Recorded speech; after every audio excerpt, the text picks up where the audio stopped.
Na verdade te digo, quem não nascer de novo não pode ver o reino de Deus.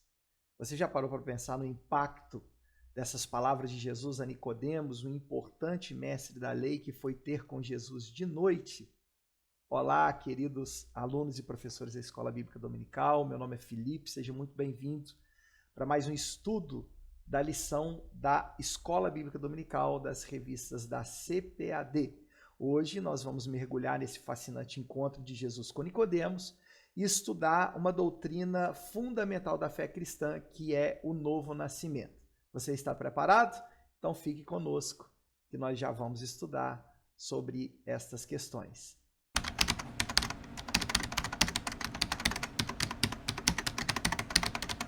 Muito bem, hoje vamos estudar a lição de número 2, o novo nascimento, do dia 13 de abril de 2025. Especialmente o encontro de Jesus com esse renomado mestre fariseu que era Nicodemos. Aliás, o primeiro tópico, Jesus e Nicodemos. Primeiro subtópico, quem era Nicodemos? Adiantamos então que ele era um fariseu proeminente, membro do Sinédrio, e que curiosamente aparece apenas no Evangelho de João. João tem 3 partes no livro de João, ou no Evangelho de João, que apresenta Nicodemos. Primeiro, João capítulo 3, esse encontro que nós estamos estudando hoje, onde Nicodemos vai perguntar sobre como entrar no reino de Deus, e Jesus fala que é somente pelo novo nascimento. Vamos abordar mais sobre isso. No capítulo 7 de João, Jesus ele está na festa do tabernáculo, em determinado momento ele se levanta e diz que ele é a água viva, né? Que quem crer nele, rios de água viva fluirão do seu ventre. E depois, no sepultamento de Jesus, no capítulo 19 de João, nos versículos 39 a 42, Nicodemos aparece lá ofertando algumas especiarias para ajudar no sepultamento de Jesus. Então, me parece que Nicodemos gradativamente vai se tornando um discípulo um pouco mais secreto, parece que sem deixar de ser membro do Sinédrio, pelo menos por um tempo, ou até onde nós conhecemos da sua história, mas um discípulo de Jesus. Inclusive o Talmud, que é um livro judaico, ele vai fazer referência a um tal de Nicodemos Ben Gurion. Nós não sabemos quem é esse homem, mas no Talmud diz que é um homem rico que ao longo do tempo perdeu seu status. Especula-se então que esse era Nicodemos, um membro do Sinédrio, que por conta de ter entregue sua vida a Cristo, acabou perdendo parte dos seus bens, perdendo seus status. Então, é uma possibilidade, não passa de uma especulação. Esse era Nicodemos, então, um proeminente fariseu do tempo de Jesus, ou seja, do primeiro século ali na Palestina. O que motivou Nicodemos, o comentarista, ou o que motivou Nicodemos a encontrar-se com Jesus? O comentarista da nossa lição, ele liga o fato de Jesus ter transformado a água em vinho no capítulo 2 de João e o crescimento da fama de Jesus com a curiosidade de Nicodemos tê-lo encontrado no capítulo 3.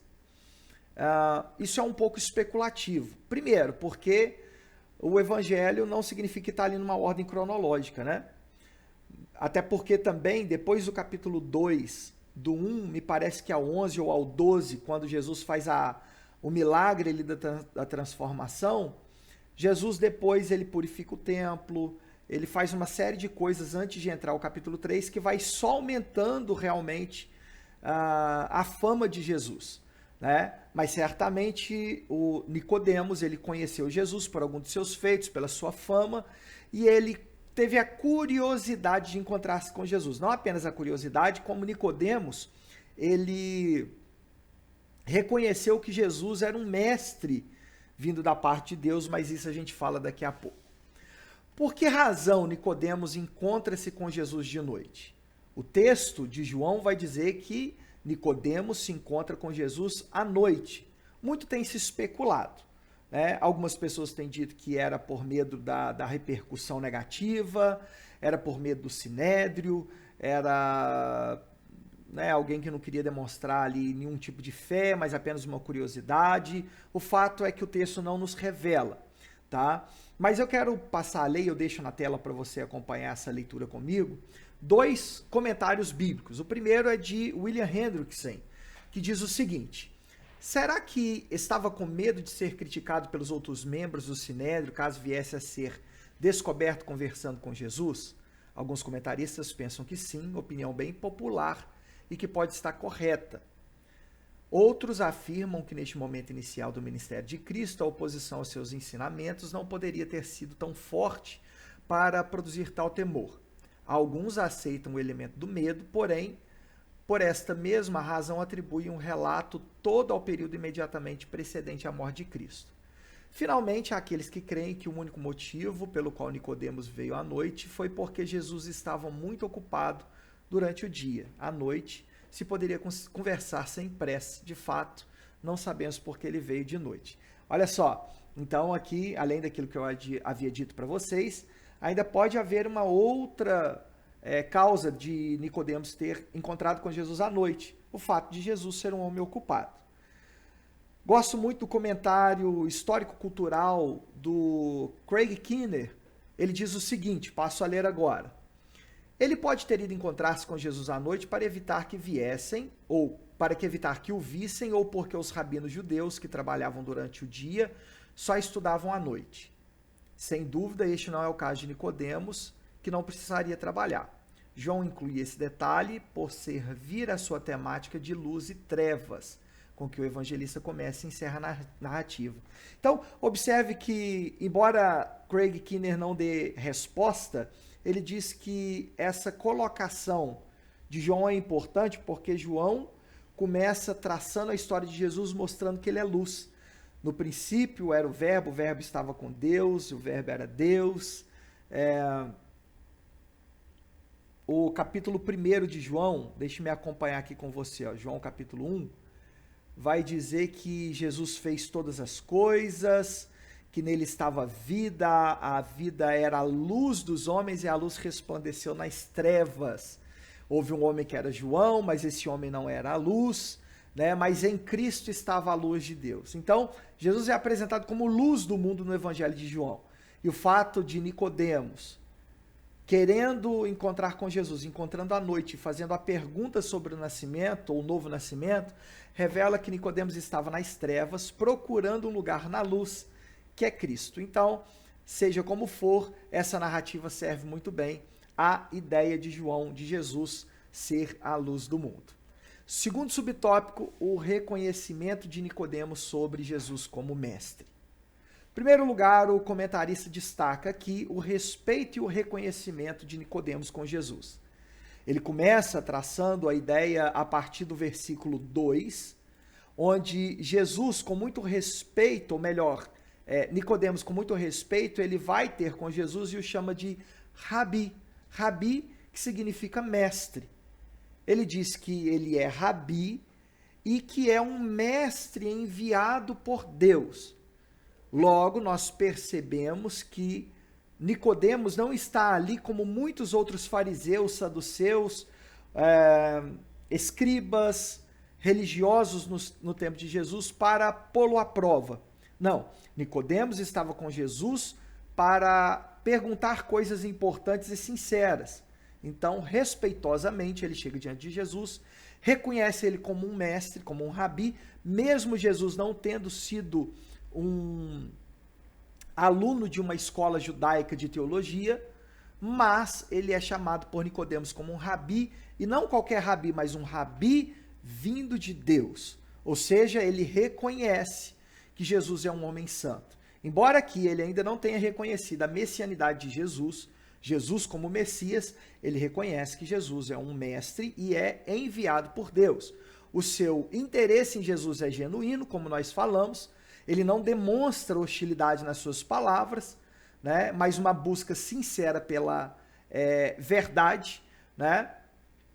E os próprios milagres de Jesus já evidenciam a sua autoridade divina. Então, quando Nicodemos reconhece a autoridade divina em Jesus, ele reconhece muito provavelmente por conta dos milagres que Jesus fazia. Talvez ele presenciou algum milagre, embora o texto não diga, mas é uma possibilidade.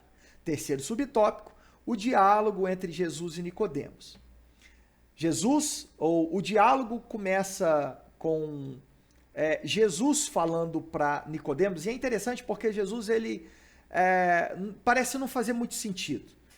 Observa, no versículo 2 de João 3, Nicodemos vai ter de noite com Jesus e o chama de Rabi e mestre, vindo de Deus, por conta dos sinais que ele fazia.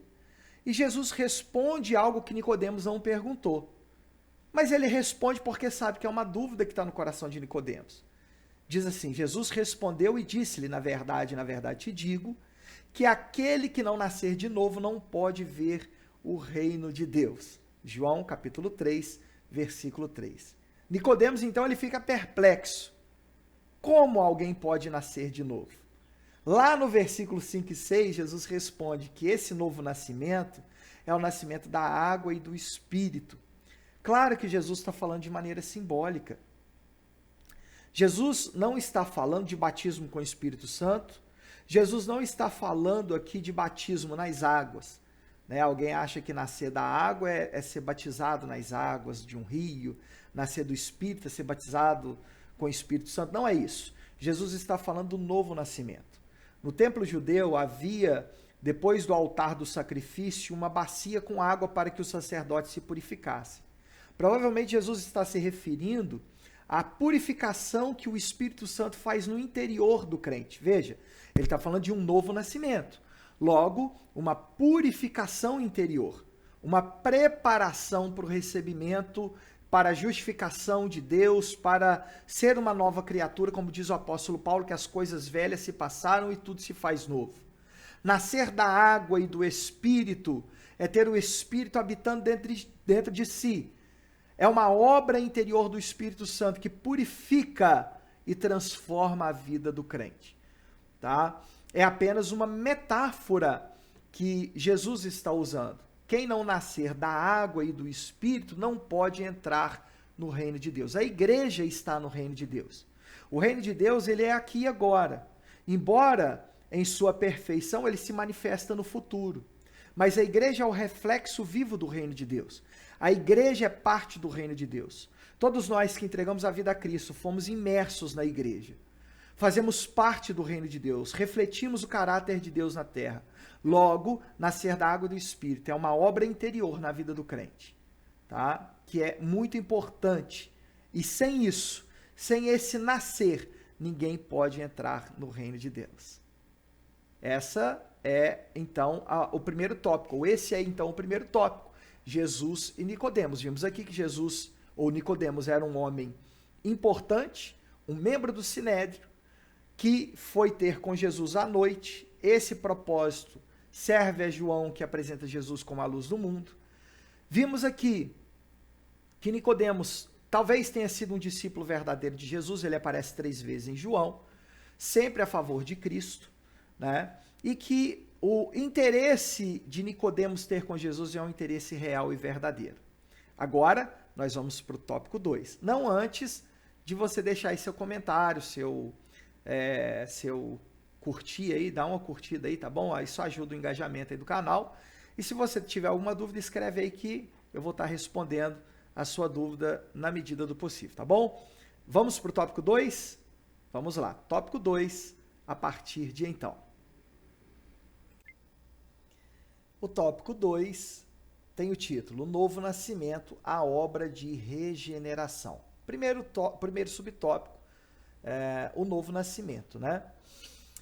Qual é a definição etimológica da palavra regeneração? Regeneração, como diz o nosso comentarista, ele vem do grego paligenesia, que significa voltar a ser gerado novamente. A regeneração ela é um ato divino de transformação interior do pecador. Assim nos ensina a soteriologia, quer dizer, a doutrina da salvação. A doutrina da salvação, o que é soteriologia, né? É uma palavra com raízes gregas, que significa doutrina da salvação. Tudo que a Bíblia ensina sobre a salvação. A doutrina da salvação, a soteriologia, nos ensina que a regeneração é um ato de transformação interior, tá? Que é uma mudança pela graça, onde a natureza carnal é substituída por uma nova natureza purificada. Ou seja, a regeneração é tornar o homem novo, mas é uma mudança interior, a princípio interior, porque a salvação ela é progressiva. Ela começa com a regeneração. O Espírito entra, faz a lavagem da água e do Espírito, transformando o novo ser, tornando o ser humano uma nova criatura. Então, regenerar é nascer de novo, é tornar novo, voltar a ser gerado novamente. Isso é um ato de Deus e não um ato do homem. Tá? A gente vê alguns filmes na televisão, às vezes a pessoa comete um crime, faz algo mal, e ela usa a expressão assim, eu quero me redimir, apagar o meu passado negro. Mas a redenção e a regeneração é um ato divino. Tá? É uma limpeza interior. É tornar o homem bom. Isso lá no seu interior. Como eu disse no começo, a salvação ela tem 3 etapas, né? Ela começa ali na santificação, ela é posicional, o crente recebe o Espírito, é santificado, ela é progressiva nos dias atuais, é a santificação dia após dia, e futuramente é a glorificação, é a salvação perfectiva, no seu aspecto perfeito, onde nós teremos não só o nosso interior transformado, mas o nosso exterior também. Então, por enquanto, o Espírito habita em nós e faz uma transformação interior. Mas haverá um momento de glorificação onde nós seremos transformados exteriormente também. Tá? A essência do nosso ensino bíblico está lá em Tiago 1, versículo 18 e o versículo 21, que eu passo a ler para você aqui agora. Tiago, capítulo de número 1, versículo 18 e o versículo 21. Segundo a sua vontade, ele nos gerou pela palavra da verdade, para que fôssemos como primícias das suas criaturas. Versículo 21. Pelo que, rejeitando toda imundícia e acúmulo de malícia, recebei com mansidão a palavra em vós, enxertada, a qual pode salvar a vossa alma.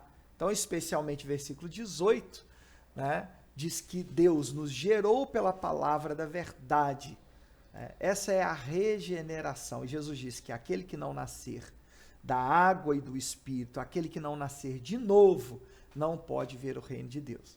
Segundo subtópico, a regeneração como obra exclusiva de Deus. A natureza da regeneração. A regeneração é um ato realizado por Deus, não pelo esforço humano, como nós já falamos. Então, por natureza, ela é um ato gerado por Deus, um ato realizado por Deus e não humano. Qual é o seu resultado? Qual é o resultado da regeneração? Uma mudança radical no coração e uma transformação profunda na vida interior do crente. O Espírito Santo é o agente do processo, é quem habita em nós e transforma o nosso ser. A palavra de Deus lá em Tito, capítulo 2, versículo 11, diz que a graça de Deus se ha manifestado, trazendo salvação a todos os homens, ensinando-nos que, renegadas a impiedade e a concupiscências mundanas, vivamos no presente século sóbria, justa e piamente, aguardando a bem-aventurada esperança do grande Deus e Senhor Jesus Cristo. Ou seja, a graça se manifesta em nós por meio do Espírito, nos ensinando a renegar as nossas paixões carnais, a viver sóbria, justa e piamente. Então, é uma obra do Espírito Santo. A conversão, ela também é progressiva, tá, irmãos? Você começa, você é salvo, se converte, Deus te converte a Ele, mas você está no processo constante de conversão ao Senhor. Então, é o agente Espírito Santo trabalhando no interior do ser humano, convertendo ele. Tiago vai dizer, e o nosso comentarista traz aqui para nós, que toda boa dádiva e todo bom, ou todo dom perfeito vem do alto. Segundo a sua vontade, ele nos gerou pela palavra da verdade. Terceiro subtópico diz que a regeneração é uma necessidade do pecador. Isso porque o apóstolo Paulo, lá em Romanos capítulo 5, versículo 12, nos mostra que todos nós somos pecadores por natureza. Desde que Adão pecou, nós nos tornamos, ou nós nascemos com o pecado dentro de nós. Então, nós não somos pecadores porque pecamos, nós somos pecadores porque nascemos com o pecado. Tá certo? Nós já nascemos, desde que nasce um bebezinho, no primeiro dia de vida, ele tem um pequeno pecadorzinho. Então todos nascem com pecado e todos carecem da glória de Deus. Romanos 3:23. Todos estão separados da glória de Deus. Porque todos pecaram e o salário do pecado é a morte. Mas o dom gratuito de Deus é a vida eterna. Então, Cristo, por meio do Espírito, habita em nós e transforma o nosso ser. Isso é chamado de pecaminosidade universal. Ou seja, a necessidade universal de que todos tenham uma experiência de regeneração. Portanto, ninguém pode ser salvo se não for regenerado. Ninguém pode ser salvo se não entrega sua vida a Cristo. A regeneração só é possível porque Cristo nos garantiu na cruz do Calvário. Filipenses capítulo 2, versículo 8 diz: e achado na forma de homem, humilhou-se a si mesmo, sendo obediente até a morte e morte de cruz. Esse é o fundamento cristológico para a nossa regeneração. É uma obra que foi assegurada pela morte de Jesus na cruz do Calvário. Então, na cruz, Jesus conquista para nós a possibilidade de vivermos uma nova vida. Portanto, a regeneração é uma obra do Espírito Santo, faz parte do processo de salvação. Tudo começa por ela. Quando o homem é alvo da graça de Deus, liberto para crer, as algemas são despedaçadas e ele, em arrependimento e fé, se volta a Cristo, nós somos regenerados quando recebemos o Espírito Santo. Isso é nascer de novo. Vamos para o tópico 3, mas antes, lembre-se, deixe aí sua dúvida, se inscreva no canal e comente e deixe o seu joinha, tá? Que vai nos fortalecer. Vamos então para o tópico de número 3 e o último tópico da nossa lição de hoje. Por fim, chegamos agora no último tópico, o tópico de número 3, os meios da obra regeneradora. Em primeiro lugar, a operação do Espírito Santo. Aqui o comentarista, depois de dizer o que significa nascer da água, que nós já comentamos lá no primeiro tópico, ele vai trazer para nós características da regeneração pelo Espírito. Primeira característica, é uma obra interior e não exterior. Não é uma mudança física, mas é uma mudança de transformação profunda do ser. Logo, quando alguém recebe a Jesus na sua vida, ele não tem mudança física, a não ser aquela que é gerada pelo interior, porque às vezes a pessoa troca a sua forma de vestir, de falar, isso daí vai aparecer, vai ser algo realmente externo. Mas principalmente é uma mudança interior. Às vezes alguém pode se converter e continuar doente, porque não é promessa de mudança exterior no princípio, mas uma mudança interior. Então, a primeira característica da regeneração é a mudança interior e não exterior. Segundo, é uma mudança misteriosa. É algo misterioso que acontece. Jesus, lá em João capítulo 3, versículo 8, diz que o vento sopra onde quer. E ele diz que assim é todo aquele que é nascido do Espírito. Então, existe um mistério. O mundo não entende o Espírito. Mas nós temos o Espírito porque cremos nele, porque entregamos nossa vida para Cristo. O vento, o Espírito é como o vento, ele assopra onde quer. Então, a segunda característica da regeneração, ela é misteriosa. E a terceira e última característica, ela é completa. Tito 3,5 diz, e chama essa regeneração de lavagem da regeneração e renovação do Espírito Santo. Então, nós temos aqui uma trinca de características da regeneração do Espírito. Ela é interior e não exterior, é misteriosa e é completa. Tá? Ninguém precisa de outra lavagem.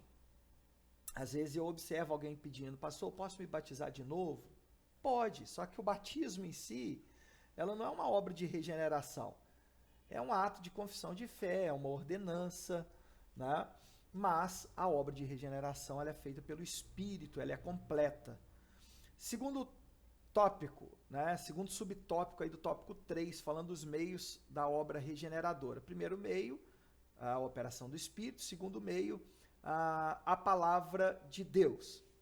O poder regenerador da palavra. Veja o que Pedro diz lá na sua primeira carta, capítulo 1, 23. Sendo de novo gerados, não de semente corruptível, mas de incorruptível pela palavra de Deus, viva e que permanece para sempre. Sendo de novo gerados, regeneração, de novo gerado, não de semente corruptível, mas de incorruptível pela palavra de Deus. Então nós vemos aqui a incorruptibilidade, né? Essa transformação de dentro para fora, uma transformação incorruptível. Gerados não de uma semente corruptível. Você vai plantar alguma coisa, a semente está morta, e ela morre para brotar a planta. Mas nós fomos gerados de uma semente que não está morta, uma semente incorruptível, que é a palavra de Deus.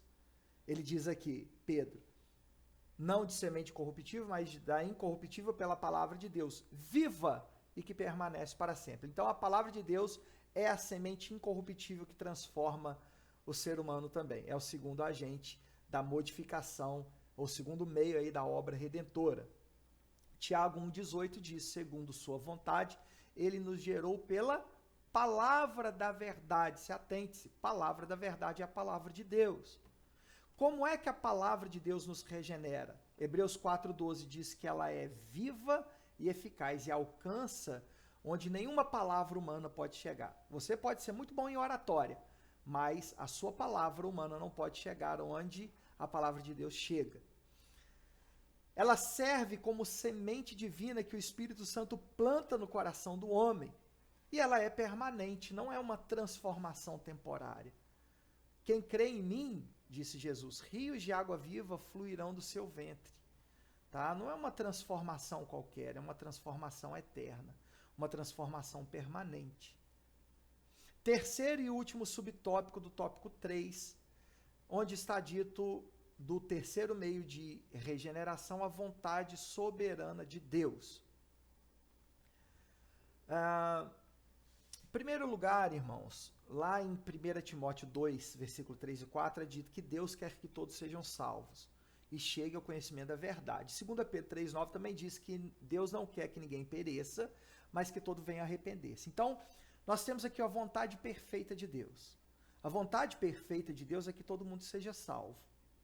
Mas todos são salvos? Não. Infelizmente, alguns irmãos tradicionais de linha calvinista pensam que todos que Deus quer que sejam salvos serão salvos. E aqueles que Deus não quer que sejam salvos não serão salvos. No entanto, não é isso que a Bíblia diz. A Bíblia diz que Deus quer que todos os homens sejam salvos. Mas, infelizmente, nem todos vão ser. Então, há uma falha na vontade de Deus, na soberania de Deus? De maneira nenhuma. Deus é tão soberano que deixa a vontade livre do homem. Não para o homem apenas decidir por si mesmo, porque ninguém pode ser salvo sem a ação da graça no nosso coração, nos transformando e nos libertando para querer. Ninguém pode ser salvo a menos que a palavra de Deus possa invadir aonde a mensagem humana não pode chegar. Então nós temos aí a vontade perfeita de Deus, mas nós temos também a vontade permissiva, onde Deus permite e respeita o livre-arbítrio do homem. Nós temos alguns exemplos bíblicos. Por exemplo, o jovem que Jesus convidou ele para a vida eterna. O jovem rico perguntou a Jesus, o que tem que fazer para ser salvo? Olha, aí Jesus começa a citar a lei para ele. Ele diz, já guarda isso tudo em meu coração. Então ele diz, vende tudo que tem e me segue. Aí o jovem triste abaixou a cabeça e foi embora, rejeitando a graça que Jesus lhe ofereceu. Também lá em Lucas 7,30, nós temos uma rejeição. Deixe-me abrir aqui, Lucas capítulo 7, versículo de número 30. Deixe-me ler aqui para eu lembrar o texto. Mas os fariseus e os doutores da lei rejeitaram o conselho de Deus contra si mesmo, não tendo sido batizados por ele. Ou seja, Deus deu um conselho, mas os doutores da lei rejeitaram esse conselho. Também em Atos capítulo 7, versículo 51, aqui já é a defesa de Estevão perante o Sinédrio, Estevão diz o seguinte: homens de dura cerviz e incircuncisos de coração e ouvido, vós sempre resistis ao Espírito Santo, assim vós sois como vossos pais. Vós sempre resistis ao Espírito Santo. Estevão está dizendo, vocês estão resistindo ao Espírito Santo. Deus nos dá livre-arbítrio para que nós possamos decidir.